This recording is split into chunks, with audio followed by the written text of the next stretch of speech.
Welcome everybody, my name is Marcus Stone, and in this video you will learn how you can easily change currency in Duda site editor. So let's start.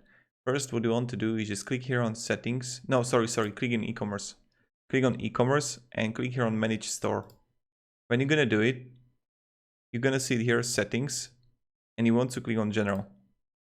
Now you want to click on regional settings and you're gonna see here currency.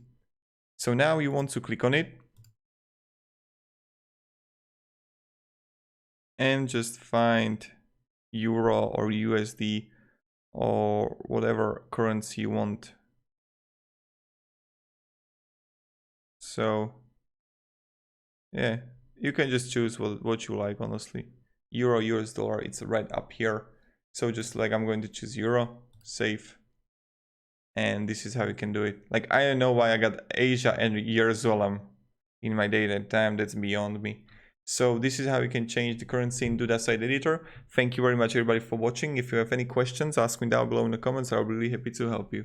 Thank you, have a great day and see ya. Goodbye.